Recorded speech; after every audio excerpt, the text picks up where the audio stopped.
Hi everyone, looks like we have a pretty full room. Great. So Happy New Year. This is a great way to start a year because you're here networking with everybody, getting to know these wonderful people. IEEE really brings some of the brightest minds together with great ideas to share and new innovations and collaborations we can work on together. So, okay, I guess the presentation decided that I took too long. Okay, look at those cool spinny things. So this presentation was a great opportunity for me to actually go and look back at my whole year at Qualcomm, because I started at Qualcomm basically a year ago.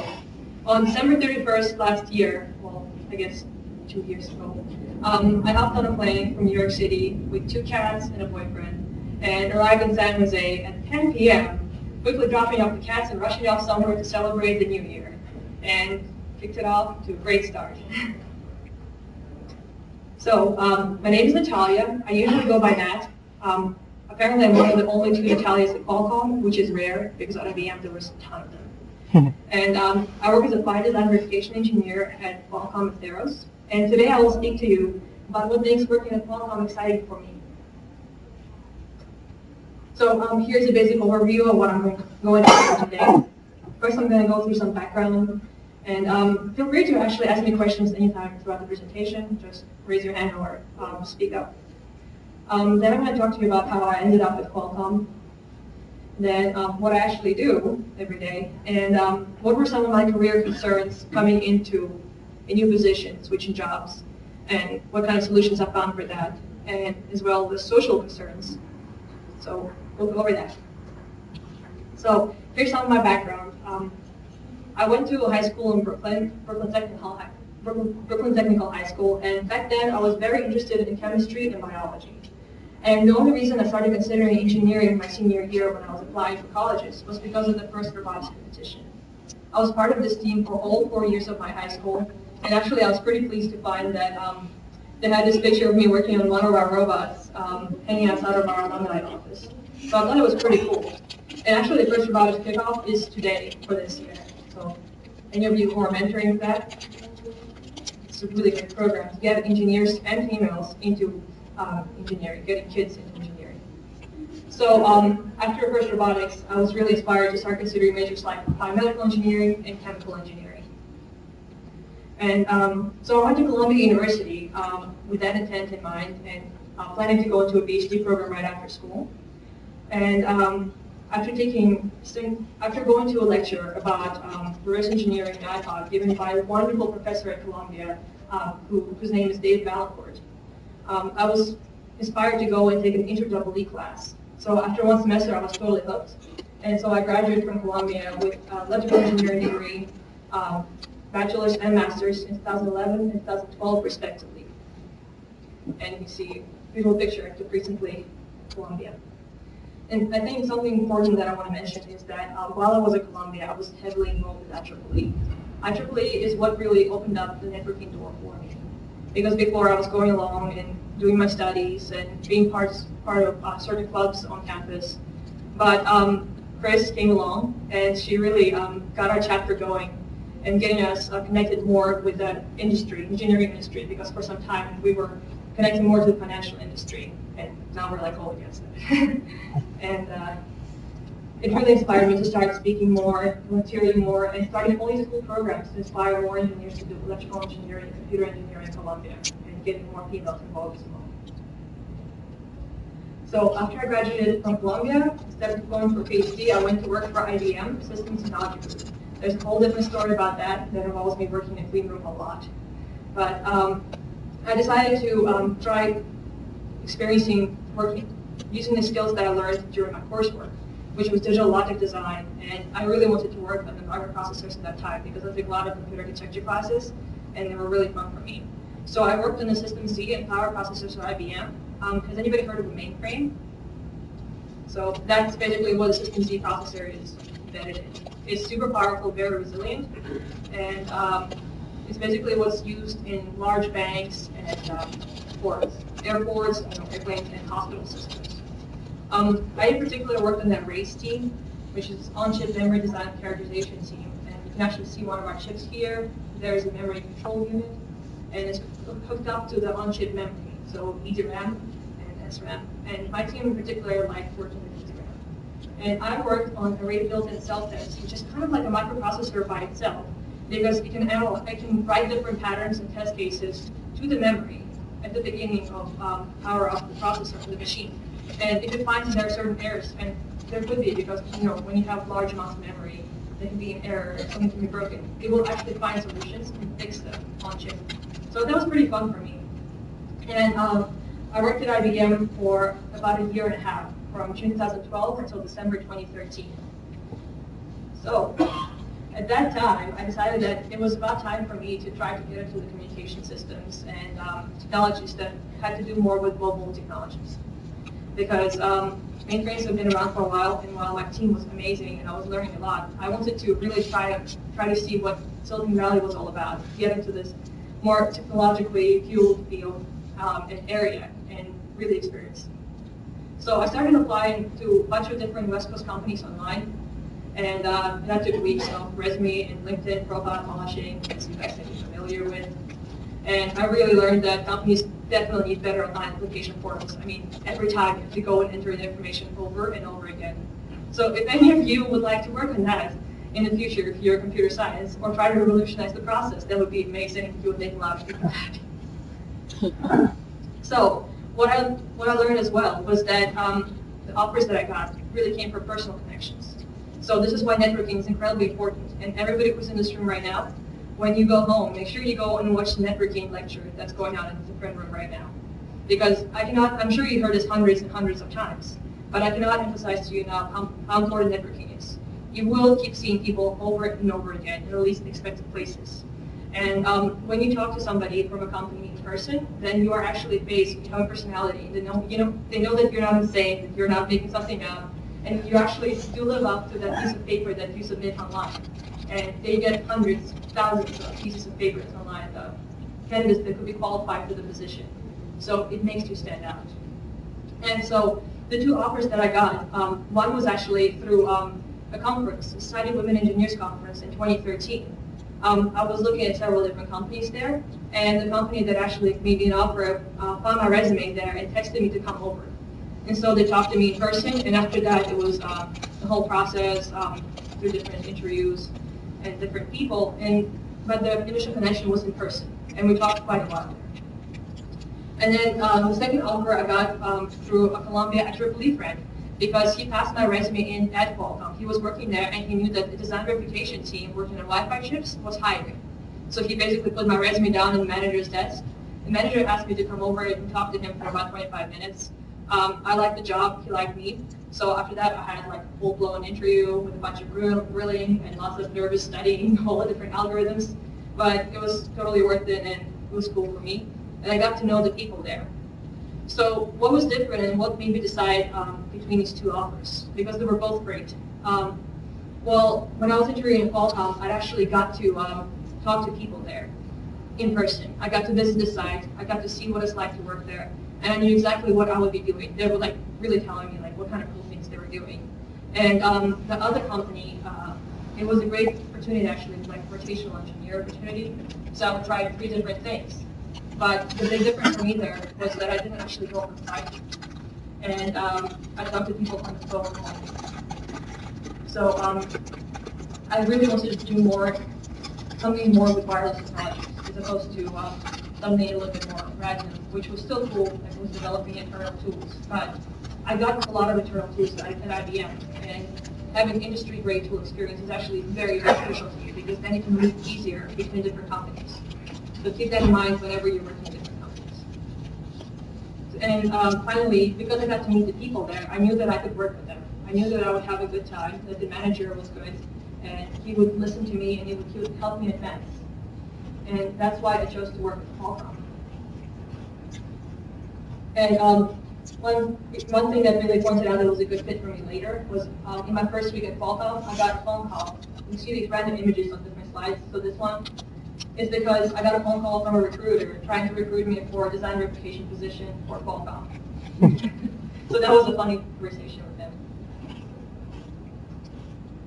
So does anybody know about Qualcomm? Cool. So Qualcomm is a world leader in next generation wireless technologies.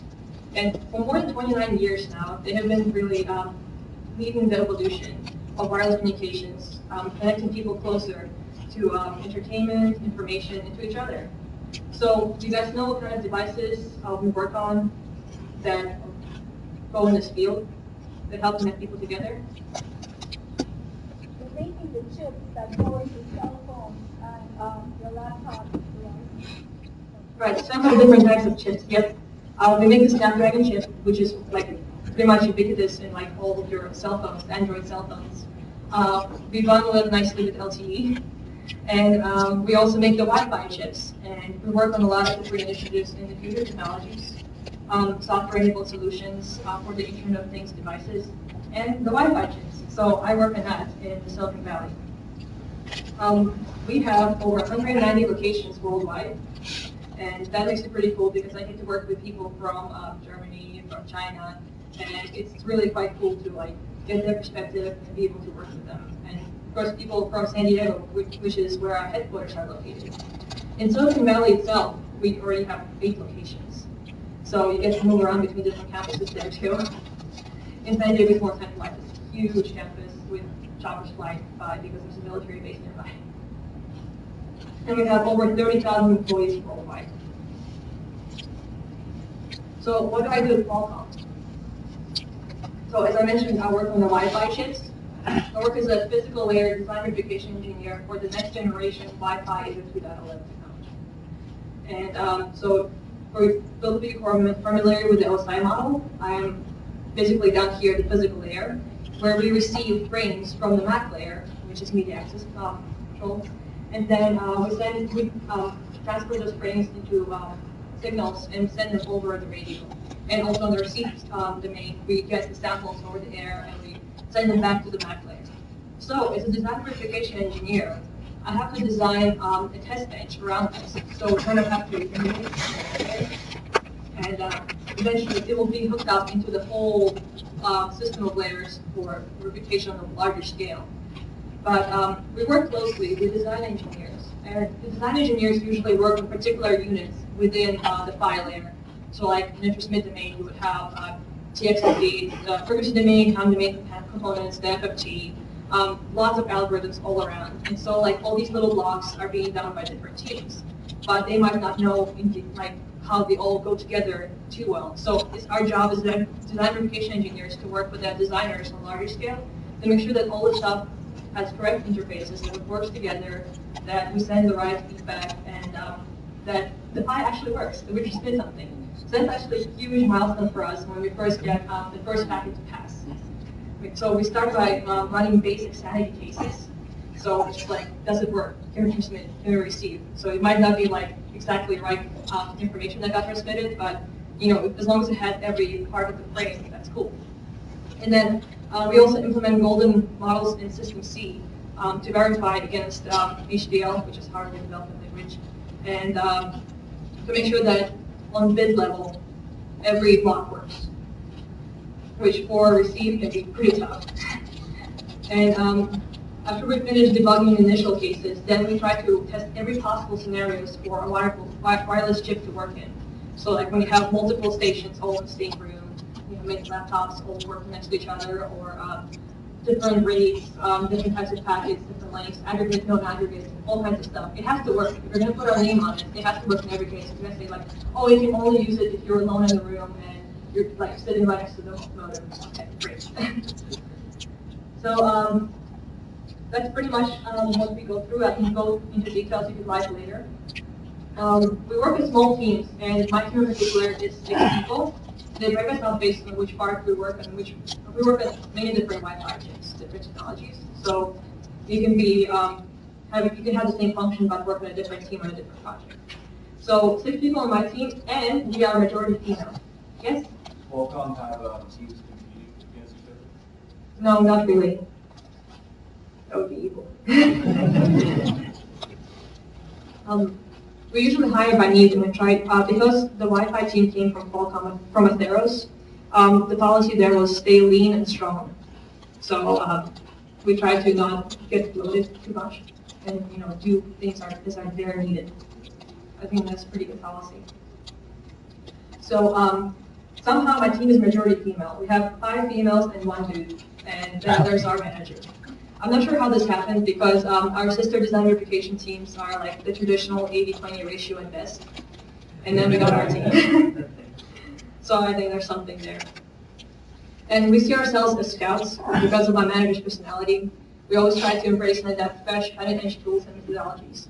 And of course, this kind of policy will depend always on your manager. So make sure that when you are interviewing companies and with different teams, like within the same company, you might totally click with one team, and then you might completely have a terrible experience with a different one. It's very much based on your manager. So make sure it works with you. So when I was coming to Qualcomm, first I had a lot of concerns because I was switching my domains completely. Like I was moving from processors to communications hardware. And so while digital logic is there and the fundamental skills are there, I was kind of concerned that it might be tough to just change all this. And I mean that was also the exciting part because I was going there so I could learn this stuff. And switching tools was also a concern of mine because IBM we used VHDL, while Qualcomm was much more like into system Verilog and UVM, which I have never used before. Well, I've touched system Verilog in school, but not in my job. But in the tools as well, we used internal tools at IBM, and Qualcomm is very much industry grade. We love working with like all these companies like Synopsys and getting the latest tools. So I will explain the World Cup picture later.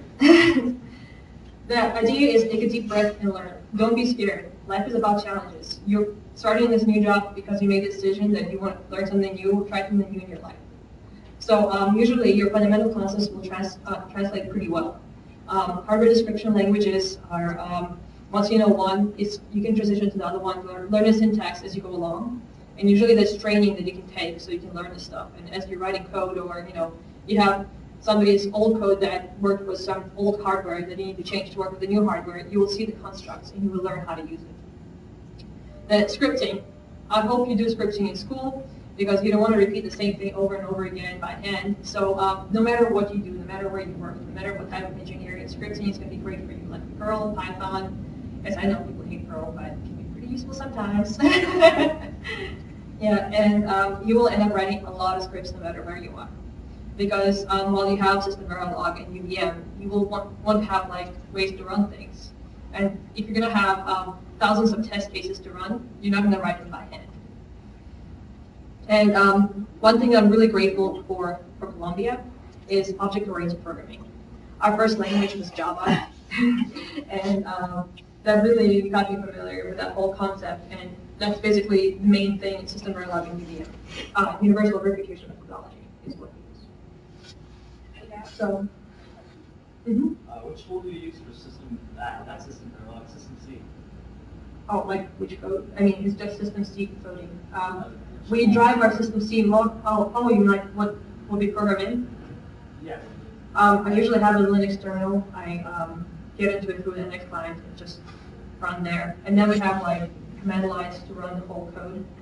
We usually drive our system C models with system Verilog. So there's like something called UVMC. So like, because they are golden models, we want to drive the same input to both system Verilog and system C, right? So we originated system Verilog test bench, and then it gets translated. This one is like a push function that you use. It's pretty cool. So any other questions? All right, cool. Well, one wonderful thing that I discovered at Qualcomm is corporate training, which unfortunately there wasn't as much of it at IBM. There's a ton of Wi-Fi training, which they repeat a few months, every few months. So there's like a 2-day Wi-Fi training, then there's a 5-day Wi-Fi training, and it counts as work. And you go there, and it's pretty cool because they explain everything to you. They give you all the books, they answer all the questions you might have. You can take it for the first time to learn stuff, or you can take it as a refresher course, which I'm planning to do again, because as you go between different projects, it's a great time to go and learn new tools or catch up on whatever you might have forgotten or missed. They teach you a lot of coding. I've taken embedded C++ for fun, and let's see, Perl programming to learn some of the more intricate coding ways. And communications courses, there are hardware hacking courses where they actually give you the hardware, like Snapdragon processor on the board, and you can like try doing graphics design. It's pretty awesome. They also have like non-tech coursework, so like you can learn how to be great at business or like understanding finance or how to use office tools and whatever it is, or like learning ergonomics. So anywhere you want to go. We have like entire tracks dedicated to this. And if a course is not available for what you want to learn, you can actually just go and request it. And if enough people request it, they will do a course. Or if you're really adamant about doing it soon, you can like talk to your manager or phone your director to do it. And in addition, so this is where the World Cup picture comes in. So I was making System Verilog course first online and UVM online as well at Qualcomm. But then nothing really replaces taking the course in person, especially when you get to do lab exercises in between, under the guidance of the professor. So I was taking this course that was paid by Qualcomm at Xilinx. And it was just right around the time of the World Cup. And engineers love World Cup. They love soccer. So at Qualcomm, we had like the break room completely filled out with people whenever there was a game on. So that was really fun. You could hear people like cheering or like it's like somebody's about to score. Like, so that was cool. So at Xilinx, the instructor actually arranged our schedule around the Germany versus Brazil game. Any of you familiar with that game? All right. So he gave us a big time break where you could like work in your lab, and you can also take a break. And you could start the lab first and go later, or you could like go right away and then do the lab later. So a lot of us decided that for the first 15 minutes we're going to work in the lab because the score is usually like 1-0, 2-1, or like 0-0. So it's going to be a while before somebody scores. Well, I'm checking my phone and I see like 10 minutes in, there's like already a few goals. I'm like, what's going on? I have to go now. So that's how I ended up watching the World Cup with like Xilinx and Intel and Qualcomm and all kinds of different employees there. And it was pretty cool. And poor Brazil got decimated. Right. Okay. So another way to learn at Qualcomm is they offer $10,000 in tuition every year. So you end up with a lot of people taking Stanford courses or courses at local universities or wherever you are located. You can do online programs or you can go in person. The stipulation is you work for Qualcomm for 2 years, but if you're working on a master's degree, it's totally worth it. Plus, you're working for a company that's pretty cool.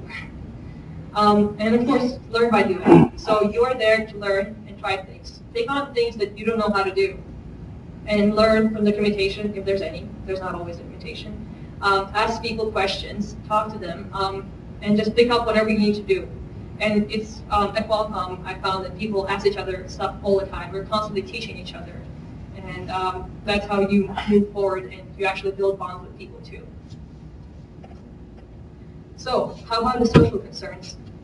So when I was moving out there to San Jose and to Qualcomm, that same friend that I had passed my resume in, I decided to ask him what it was like to work there for him. And asked him like if people actually hang out together, if people do anything fun. And his answer was no. He's basically like, no, nobody really talks to each other. We just go home. Everybody has their own thing. It's like, well, okay, that's weird. That can't be true. I guess I'll try it out. So I was really worried about that and adjusting to the new area. But, well, there are always a few things that you need to keep in mind. Companies have a lot of resources to make stuff fun for you, so you just need to take advantage of them. So he went home and he didn't talk to anybody. That's why he didn't know about all the things that were happening. Qualcomm has a lot of organizations and interest groups within it. So I in particular have joined Qualcomm Women in Science and Engineering, and I'm a board member. You can actually see a picture of us, our board members here prior to our holiday party that we had last year, where we did improv that was inspired by Akanksha. Okay. And these girls over here, we did a hackathon together, so anybody who was part of the QWise group could join. And these two are actually part of my team. So because we have so many females in my team, like all 3 of us are part of the board. And this girl over here, she actually went to Columbia with me. And we never really talked back then because we didn't really know each other, but she was in the same class as me during my master's program. And somehow both of us ended up on the same team, even though she went to join Qualcomm much earlier than me. And Qualcomm is such a huge organization. So it really goes to show that this is a small world and you will see people over and over again. So don't piss off the guy sitting next to you in the classroom, even if he's chewing gum during the class, because you might be working with him or under him.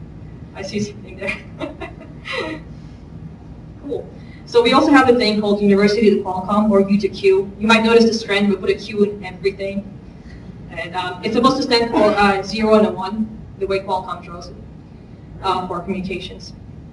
And it's basically open to fresh graduates within the first 3 years of their graduation. We have a lot of fun events like happy hours, dodgeball and trampolines, laser tag, iGame, all kinds of stuff, video games, of course. And so it's pretty cool. And I joined the board for that as well. But to get involved, you don't have to actually join the organizational committee, but you will have more fun if you do, because then you get a group of people that you really bond with. So go to these communities, go to these events, because you will meet people. They might be strangers now, but they can be your best buds in just a little bit. And have fun. So then we also have this thing called Q clubs, Qualcomm clubs. And if you form a club, Qualcomm will give you $500 or more to buy whatever it is that you need for your club. And so I decided that we really needed to have some foosball, which we got inspired to form after the Soccer World Cup. And our Portuguese friend here taught us how to play it well. So we got $500 and went out and bought a foosball table, a really nice tornado kind. So now we're really into it. We have 2 foosball tables, and people are talking about having championships and parties and stuff. So it's really cool. And you got this group of people now who just like really are bonded together because we play together, we work together, we teach each other stuff, work and play, and we go hiking together. As you can see, like a lot of us from Qualcomm, because we got to know each other, actually from training as well. Training helps, because when you go to training, you meet people for the first time. We went to the Holi Festival. It's an Indian festival where you throw colorful paint. So go to these things, make friends, and actually talk to people. Don't eat alone at your desk. Just because you know anybody doesn't mean you can just go sit down next to somebody in the break room and be like, hey, what's up? Is there a beer tasting club? We did have wine and chocolates for QIs.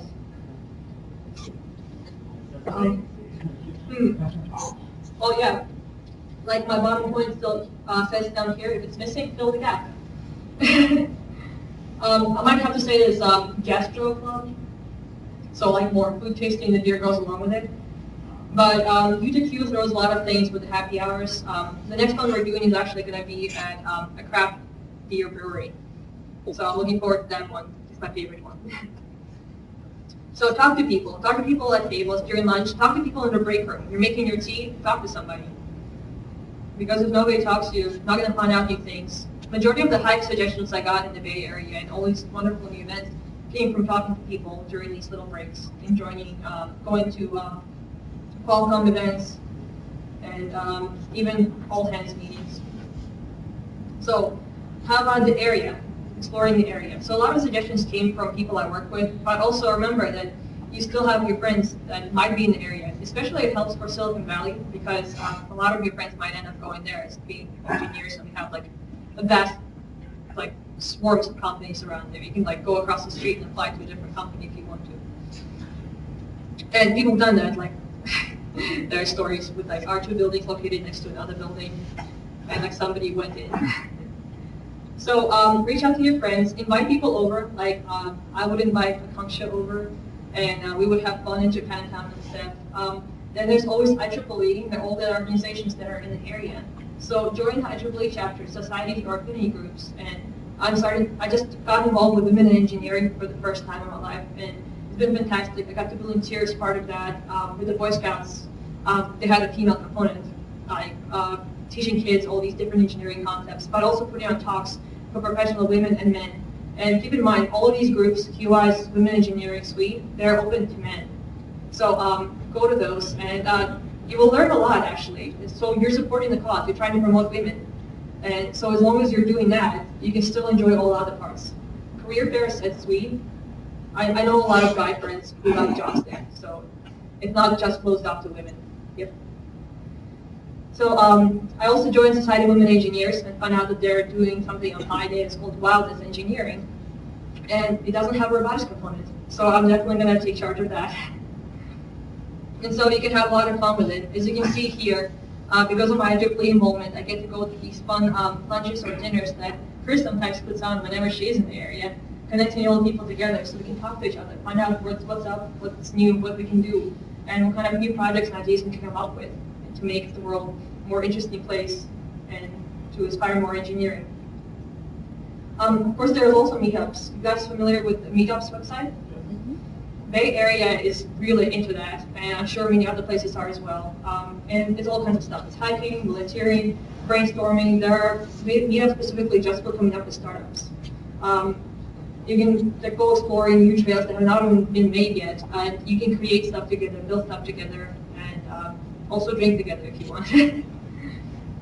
And there are all kinds of conventions in the area. So if there is a IEEE conference or a SWE conference, or a AnimeCon or a Comic-Con, you can go to those, and they can be pretty fun. So there's always a lot to explore, and in the Bay Area in particular, I love hiking, and I love that this bipolar kind of aspect of it, that you have like this beautiful nature, and like there are like all these vast areas that are just completely untouched by humans. Well, at least they're kept clean. And then there's like this really high-tech component where you can go to a hackathon and like try to come up with something new, some new technology with somebody, just off the bat. It's pretty cool. So I have some parting advice for you before we finish this talk, and there is always some. Embrace opportunities as they come your way. So when I was working for IBM, I lived in the Hudson Valley, and I was planning to explore a lot of things there. While it might not be the most well-known place, it had a lot of beautiful hiking spots and museums and restaurants that I wanted to visit before I would leave the area. I thought I would be there for a while, but my time was gone pretty quickly because I decided to move to a different area. So I skipped out on a lot of things, and I kind of regret that. So I want to go back and explore some more. So embrace opportunities and everything your area or location has to offer while you're still there, because next thing you know, you're going to be moving on to a different job or a new place. Also choose carefully. Make sure that the things that sound exciting are actually also worth the while, you know? That you're actually going to have a good time doing the things that you will do. It's not just because somebody told you that it's great. And this particularly goes for your managers and for your teams. So at Qualcomm, if you didn't like your manager and you didn't have a good time with your team, after 1 year, you can choose a different team to go to. Of course, you'll have to go through the internal interview process, but it's still something to do. And be honest with yourself. Like a lot of people might try to tell themselves that, you know, things are not that bad, even if they're not actually having a good time. But if you find yourself stagnating, or that you're not learning enough, or you're just not clicking with people, then do something about it. And I knew that I wanted to go to a technological hub, which was San Jose. So I did something about it. Well, a lot of people at IBM would just talk about it. And this is an advice that I carried from my professor at Columbia University. When I was trying to make decisions about whether to do a PhD or go into industry or where to go and where to live, he told me, do what you think will make you the person you want to be in 5 years from now. That includes a lot of things, not just career, life too. So just think about that. And that's about it. So thank you very much, guys.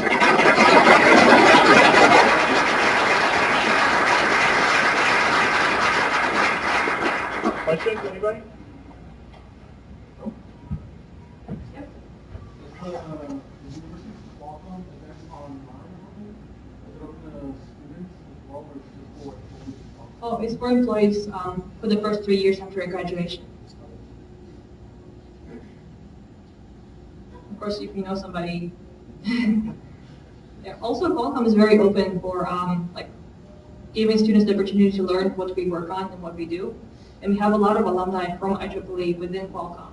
And we are very open to having people reach out to us, and we can work with you to like give you tours or do talks or send speakers, anything like that. So just let us know. Okay. Cool. We have a little review. Thank you. Appreciate it. Thank you very much. Thank you.